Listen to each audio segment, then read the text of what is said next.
Today, the South Shore of Lake Michigan boasts thriving communities. And for over a century, it has been one of the most important industrial centers in the United States. However, this region, known as the Calumet, was the last portion of the state of Indiana to be tamed by American settlers. The reason was the unique yet difficult landscape that had formed over thousands of years as glaciers gave way to Great Lakes.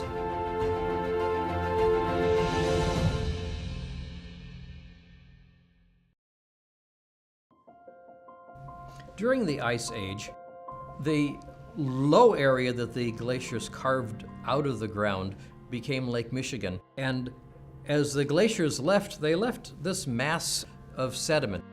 The waves of Lake Michigan bring the sand up onto the shore. On a hot summer day, it dries out, and then the wind will blow the sand away from the lake into these large hills of sand that we call dunes. In addition to sand dunes, the region featured another unique landscape, low sandy ridges known as dune and swale, that was created from the remains of ancient shorelines as lake levels fluctuated over thousands of years. Between these various shorelines, which are very sandy, there's a wetland, and the soil in the wetland is very different from the soil on the ridge. And this has resulted in a terrific, very varied biodiversity, because different plants will grow on the shorelines than grow in the wetlands.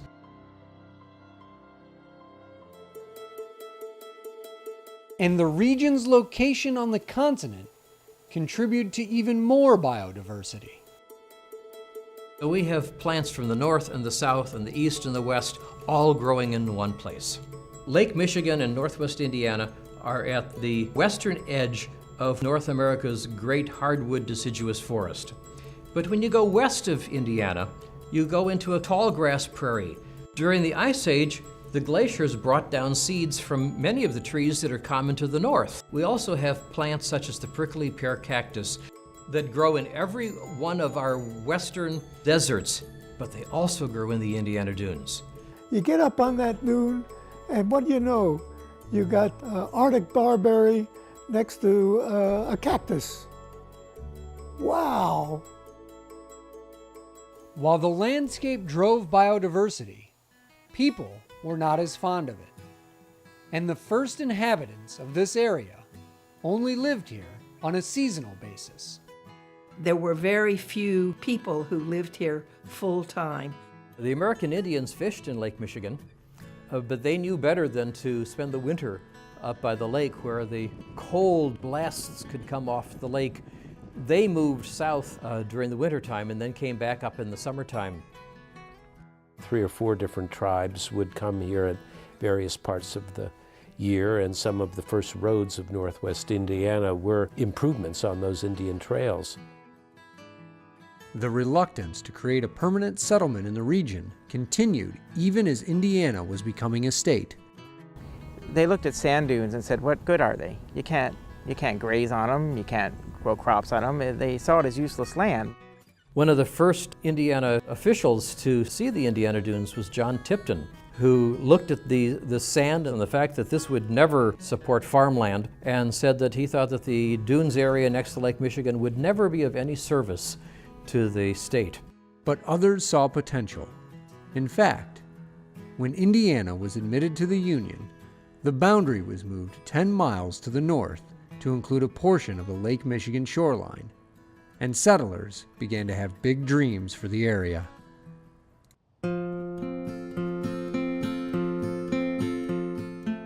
Joseph Bailey was a fur trader and decided at the kind of the end of his career, almost for his retirement, to settle here because of the Little Calumet River, but also because of the trails that went from Chicago to Detroit, the trading trails. It went right through this area.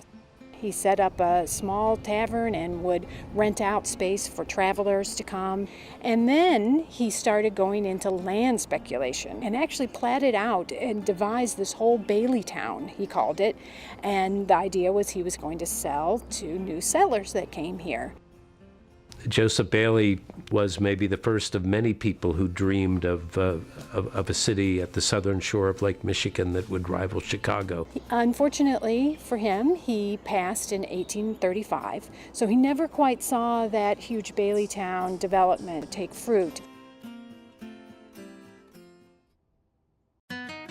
Two other developments would suffer a similar fate to Bailey's plan. Indiana City and City West were both envisioned in the 1830s, but today, barely a trace remains of either. Another developer would see more success. In 1830, Isaac C. Elston, a real estate speculator from Crawfordsville, Indiana, bought 160 acres of land at the mouth of Trail Creek, sight unseen. His purchase would be the beginnings of Michigan City, Indiana. While Michigan City boasted a port, its fortunes would be tied to a new technology. The pioneer period ended when the railroads arrived, because the railroads could bring in lumber, the railroads could bring in pianos, the railroads could bring in fine furniture from the East Coast. All of a sudden, Michigan City was connected to Detroit and cities on the East Coast by rail, and this was very exciting. In the 1850s, the firm of Haskell, Barker, and Aldrich was formed to build rail cars. The company would help Michigan City flourish. Railroads would be at the center of another town's creation. In 1868, a man from Detroit named George Hammond patented a design for a refrigerated rail car, and in the early 1870s, he opened a new meatpacking plant along the Michigan Central Railroad. The town that grew up near the factory was named in his honor. But as industries were beginning to make inroads into the Calumet, much of the region remained a wilderness, especially its dune-covered coast, which would host an array of unconventional events.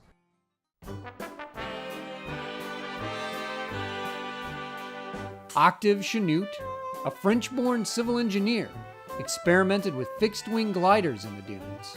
His work would significantly influence the Wright brothers' design for the world's first airplane.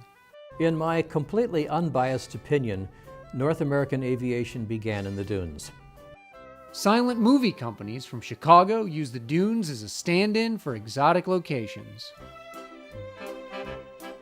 Hernando Cortez and the Spanish conquistadors arrived in North America on film at the Indiana Dunes.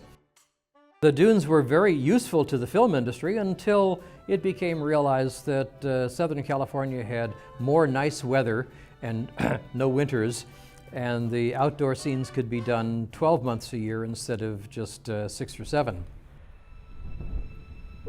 As the movie business abandoned the dunes for Hollywood, a Chicago woman abandoned the city for the dunes.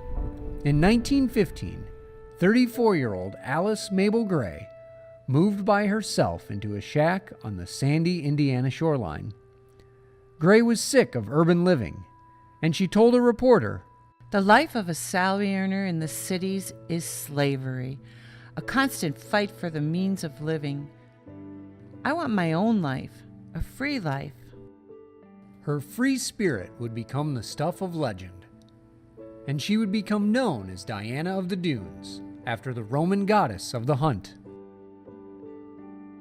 But even before she arrived, the wilderness that held such attraction for Gray was already rapidly disappearing.